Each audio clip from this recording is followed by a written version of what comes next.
Hello and welcome back to the channel. My name is Eddie Jennings from EJSLLC.com. This video is another in my practice session series for the Red Hat EX374 exam, Red Hat Certified Specialist in Developing Automation with Ansible Automation Platform. Before I dive in, I want to thank returning subscribers for watching another video, as well as invite anyone who's watching, if you haven't subscribed yet, to click the subscribe button. I also want to remind everyone that these are my practice sessions for my upcoming exam.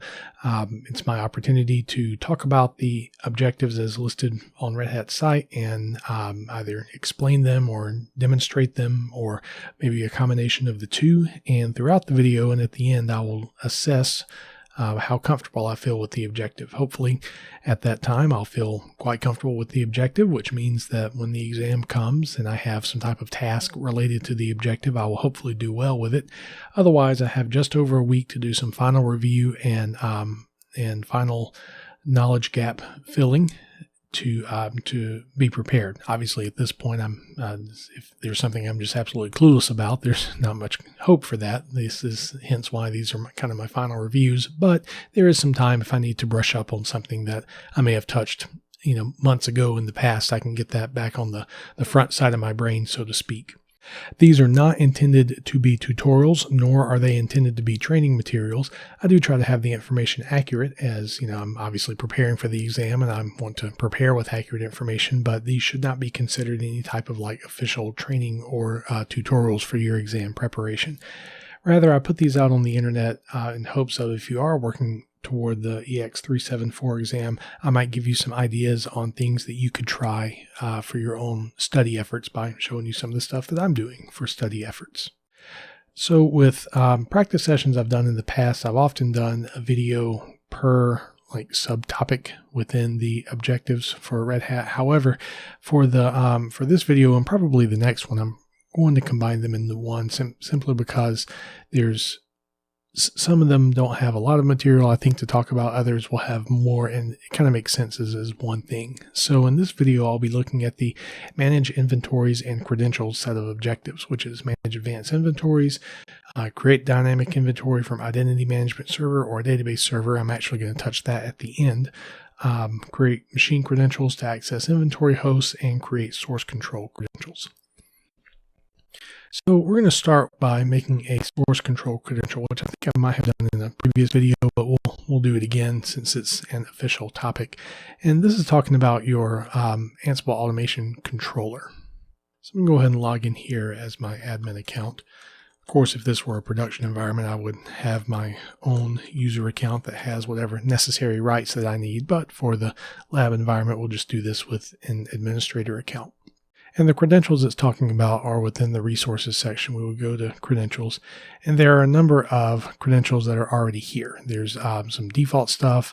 There are credentials that are related to Private Automation Hub. So if you install all of this stuff at the same time, which is what I did, I can't remember the option I chose. I think it was, what was it? It wasn't package, but may have been called bundle. I can't remember. I'd have to look at the AAP website documentation about installing Ansible Automation Platform, but I chose the option that has all the little components together. So what we're needing to do, create source control credential. We are needing to make the credential that's going to be used by the Ansible Automation Controller to reach out to whatever source control repository we are using to store playbooks and inventory files and possibly container images as well. So we're going to click Add, and we'll give this credential a name. I'm actually going to call it AAP Git, after the GitLab server that I have created. You can give it a description if you want. The type that we're going to use is source control. And if we had, you can create multiple organizations within AAP. We're just going to put this in the default organization as far as who would be able to access and use this. And what we're going to do is paste in our private key. Now, if we wanted, we could do username and password authentication. I don't have proper TLS set up on my GitLab server. I'm just using self-signed certs, and so I think that's probably going to fail. But generally, I tend to use key-based authentication anyway when I'm interacting with some type of GET service. And you can either paste the value of your private key. You can also upload it as well. I'm going to do the upload option here and click browse. And it actually has remembered the directory from when I must have done this in a previous video. So I'm going to select my ID RSA key, open that. You'll be able to see the private key. But after this is saved, you won't be able to see the private key anymore. And then if it was an encrypted private key, you can put in your passphrase there. So we click save and it is there. If I were to edit this, you will see that you cannot see the private key anymore. You can only see that at the time that you're entering it. And if I were to go back to credentials, we see that we have the credential AAP-get. So as far as creating a credential for source control, which I believe was the verbiage of the objective, let's double check here. That part is done. I'm pretty confident with that. Now, the other thing it wants us to do is to be able to create machine credentials to access inventory hosts. Now, outside of the world of working with AAP, when we're doing what I'm going to call kind of traditional Ansible, and maybe traditional is not the right word, but what I grew up with and cut my teeth on, we would, you're using Ansible playbook and such, and you would set up a user that is basically the service user that you're going to connect to your systems as, and you would often configure that user to have passwordless sudo, and you would usually configure SSH key authentication for that user. So that way you're not having to type in passwords all the time, and it makes kind of automating things a bit easier. So in that same vein, the automation controller needs to have a set of credentials that it can use to connect to whatever managed nodes we're going to have for our various playbooks, or in this case, our job templates and such. So just as we did before, within credentials, we're going to add, I'm going to call this AAP host for the name of this credential. Again, organization will just be the default organization. And we can look at the credential type list. There's all sorts of different types of credentials that you can make. The one that we are looking for this is just machine. And we are going to give the username. In this case, I'm pretty sure the user that I've been using is Ansible. We can double check though. Let me go to my terminal, a few things that we're going to look at. And we're going to be working out of the inventory test directory. Yes, I've been using the remote user Ansible for this. And we need to give the private key that we're going to be using for this. And this is going to be the same private key that I've used for GitLab. You can also set the passphrase and all that kind of good stuff as well. You can define the privilege escalation method, which I don't think you have to do this, but typically it's going to be sudo and the user that we are going to be elevating to is root. I already know on my managed nodes I have the Ansible user set up with passwordless sudo. Otherwise, we would have to provide the privilege escalation password. So we'll click save. And again, we have our credential. I can click edit. And just as with the source control credential, you're not going to be able to see the private key after you have entered it. Now in our credential list, we have AAP host. So typically what you would do, if let's say I had this task on the exam, I had to create a credential, I would try to do something to verify that. I might end up doing something to verify the source control credential. The next video I'm going to make is going to be about running playbooks, of which that will be an opportunity to test the machine credential. So the other two objectives, manage advanced inventories. This is a rather vague objective because what does the word advanced mean? And I gave this some thought, and I thought about some of the training that I've done prior to my final review that I'm doing now. And What I would consider an advanced inventory is an inventory that's not using necessarily static files, or might be using a combination of static files and dynamic files. I don't have the Python chops to write a dynamic inventory script, and I don't think that's going to be in the scope of the exam. Otherwise, I think there would be like create the script, and I don't interpret the next objective as that. But I think what this is really kind of talking about is the fact that you can have, you can set your inventory in your configuration file to be a directory, and then everything in that directory is fair game for assessing the inventory. So what I will do is going to show some examples of that. So let me go into inventory, and right now I have just my hosts, right? So if I were to do, I can do this with either Ansible Navigator, or I can do it with Ansible Inventory, but we'll play with Ansible Navigator. I'll do Ansible Navigator Inventory. Actually, let me double check my config here. So I could always change the mode on the fly, and I'm going to need to do that. So Ansible Navigator Inventory mode interactive. I will say, when I first learned about Ansible Navigator and such, I was kind of dubious about it, because I've dealt with my Ansible playbook and inventory, and I didn't see a big advantage to this. And then I learned about execution environments, and I like those, and I learned you have to use Ansible Navigator for that. One other thing I've found this useful is doing some, especially for dealing with the exam. You can use it to be a good reference, especially for configuration stuff, as far as looking things up. But anyway, so within our Ansible Navigator, I can type 1, and this is reading that host file. It shows all of our different hosts. I think if I wanted to, I can tap 0 to drill down into those, or tap each individual thing and drill down into the host, I think, to be able to see some variables. We'll verify that in a moment. And then I can also look at my groups and the groups that I've configured, and I have an INI inventory file there. The groups I've configured, we have infra, servers, and ungrouped. I can press 0 and see what all hosts are in the infra group.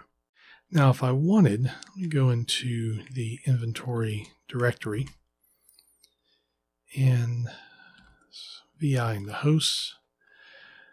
What I could do is this. I'm actually going to remove these items from the host file and put them into a separate file.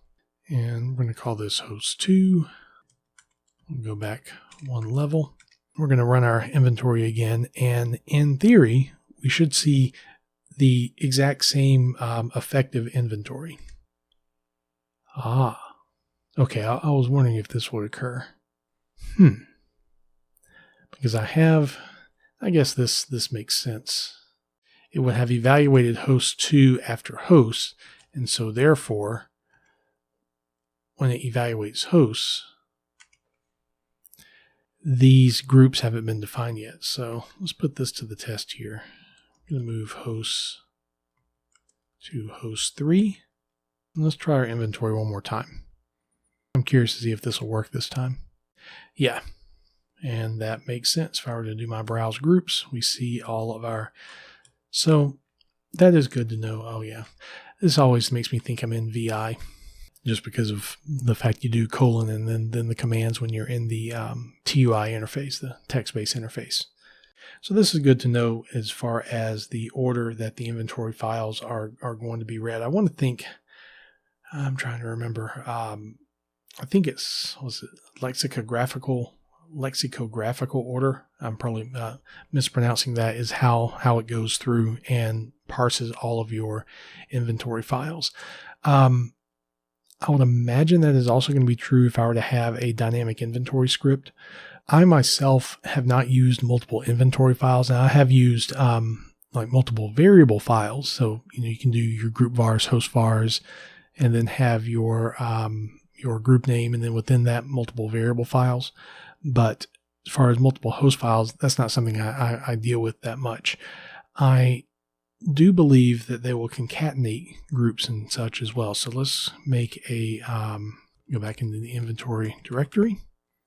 And which one did I do for host 2? All right, so we're going to change host 3 to host 4. And I'm going to add more to the web servers group. Test 1, test 2. And let's see what happens with our inventory. Browse the host, we see test 1, test 2. And if I look at servers, within that we have web servers, and within that it concatenated all of that together, which that was the behavior that I was expecting.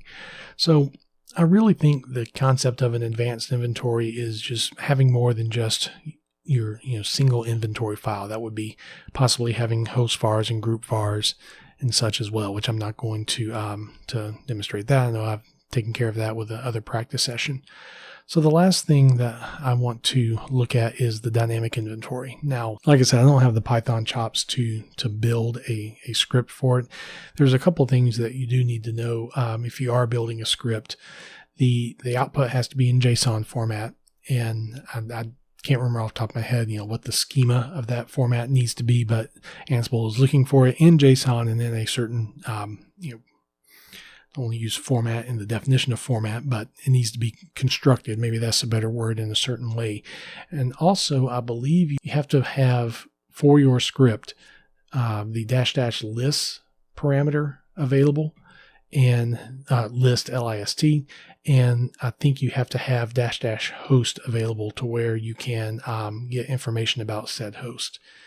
And this, let me do this. I'm actually going to make, I am going to make a group vars directory, and we will do, could have done make dir-p. I'm going to do servers, and then servers, we'll make a vars file, and we're going to say my var is set to tests. I think I can use Ansible Navigator inventory just like I do Ansible inventory. So we're going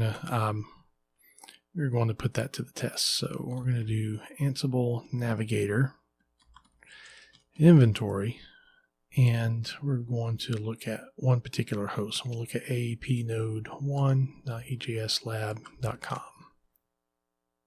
It's going to want just host, not hosts, plural. My var is not a valid group definition. That's odd. Make a mistake with that. Oh, yeah, I should have done -p. All right, let's try this again. There we go. And what it will do is show you all of the variables for that, or rather all of the group or host variables that would apply to whatever inventory thing. That's one of the options that has to be available when you're writing your script. And also you have to be able to pass it list to then get everything that's in the inventory, and it spit out the YAML for that. You can also have plugins for dynamic inventories, and this is something that I've kind of like my next big foray into Ansible is working with dynamic inventories more. Conceptually, I understand what's happening, and that's you're using either a plugin or a script to generate an inventory on the fly for Ansible to use. And the particular objective talks about creating a dynamic inventory from an identity management server, which that will be something like Active Directory or a database server. I do not have an IDM server on my in my home lab here. And as far as a database server, the closest thing that I would have to that is the Proxmox host that my current practice lab is hosted on. So what I'm going to do is demonstrate what this would look like with the Proxmox host. Now, this is not going to be really a functional inventory. It's just showing that this works, but it is something that I think will likely come up on the exam, especially since it's an explicit item in the objectives. So let me take a look at where I am. And under files, I'm going to move this into inventory soon. I have a YAML file for test proxmox. I'm going to cat that out. I have encrypted the password that it's going to use to authenticate. But when you're working with a dynamic inventory and you're working with the inventory plugin, the plugin, which in this case is going to be Community General Proxmox, is going to expect some type of configuration file that is going to tell the plugin how and what to do to generate the inventory that you want. And let's go up a level. And so in order to be able to use this inventory, what I'm going to need to do is install the Community General collection. Then I'll have access to the inventory plugin. So before I decided to record this practice session, I did some others, of which I kept trying to make me an execution environment with this collection in it.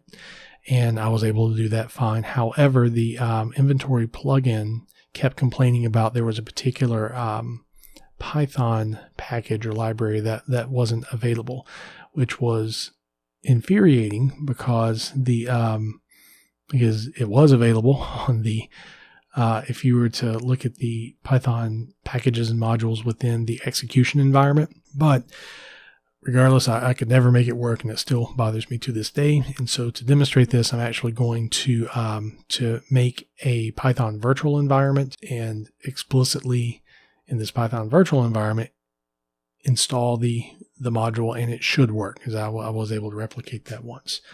So before I do that real quick, I am going to snapshot my VM because I want to be able to go back to what I have had before easily. And let's do this. Go back to my home directory, and I'm going to create my little Python virtual environment. Sure, I have 3.11 on this, and V. We're going to call it Ansible.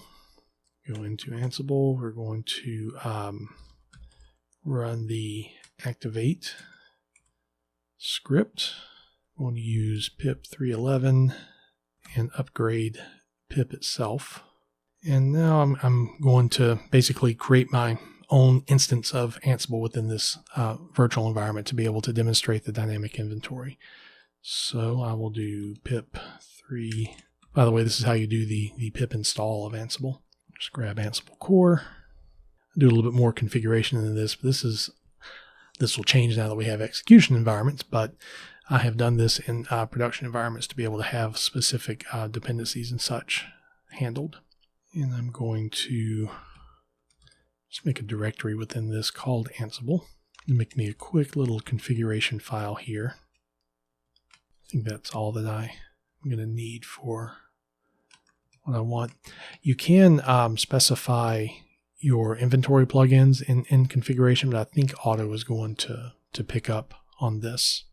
Do your inventory, do your collections, and what I'm actually going to do, I know what I need. So collections, requirements, could do name community general, but this should give me what I want.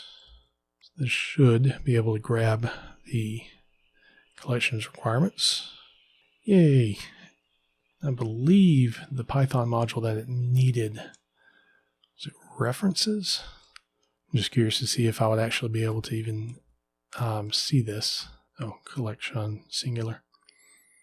See an Ansible doc do weird things when you're in the Python virtual environment. Oh, I was going to try to do this all via CLI. If I was in my Ansible navigation environment, this would work. I can easily look up the documentation. But we'll just do this real quick. There's a particular request. That's the name of of what I need. I thought it was request, but I wanted to make sure. So we'll do pip install requests. So 2.31. Is that the version that came in? No, those are 2.31. And I think in the execution environment it had like 2.20 something, so maybe it was just too old of a version. But the complaint was it needed something greater than like 1.1. So now that we have the collection installed, we have the Python dependency that it needed. I should be able to do. So what I have in the inventory directory now is that test.proxmox.yaml, which if you were to look at the documentation for the collection, it tells you information about what you need to have in your YAML file to be able to use the dynamic inventory. So what should happen here is I do Ansible inventory. Should not have to pass it a particular inventory file to use. And I'm going to need to do ask vault.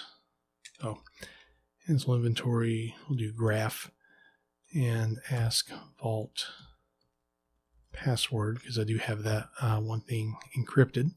And let's see what happens. And of course it complained. All right, well, here's what I will do. Even though I'll be tearing down this environment, but I really don't want to have my root password I'm using for this out on the internet. So I'm going to take a moment and edit this out, put in my root password, and then we'll try this again. All right, so let's try this graph again. And I didn't do any other configuration other than basically tell it to authenticate to my Proxmox, but we see that it has created an inventory for me. Now, of course, none of these are going to be reachable because if Ansible were to try to resolve AAP-node1, there's nothing to resolve that with. And even in the documentation for the Proxmox thing, it kind of gives you some ideas of here's how to make this more effective. But the point being is if you're in an environment such as a production environment at your workplace, and you have users that are able to spin up and spin down, test VMs as they need, and those test VMs still need to have like your security tooling and all that kind of stuff on it. Trying to maintain a manual inventory would be difficult to impossible to keep it accurate. But if you have something that is querying your hypervisor and basically getting all your VMs from it and formatting it in a way that they'll be reachable either by fully qualified domain name. Maybe you have a standard to where the name of your VM is going to match host name, which can turn into fully qualified domain name, or you have, like I have the guest tools here. I'm sure I could pull off the IP addresses that are being reported to Proxmox and use that to further refine the inventory. But the point is you can make that inventory on the fly. So going back to our objectives, I think I'm pretty comfortable with these. Obviously, I didn't give a very good demonstration of dynamic inventories, mainly because I could not make that work with the execution environment. I might try that between now and this coming Friday when my exam happens. I think conceptually, I understand what's going on, and I think if I'm faced with this on the exam, I'm confident that I would be able to make it work. The one other thing I do need to mention, if you are using an actual inventory script, that has to be executable for your inventory script to actually work. So make sure you don't forget that. And for the other things with this objective set, I feel pretty confident with them. So I think I'm good to go going into the exam. If you've made it this far, because I know this has been a relatively long video, longer than I think I had anticipated it on being, but those of you that have watched any of my practice sessions in the past know I can be long-winded. Thank you for making it to the end. If you did enjoy it or at least find it useful, make sure you do click like. And I want to thank returning subscribers again for watching another video and invite you to subscribe if you haven't yet. Thanks again for your time, and I will see you the next time.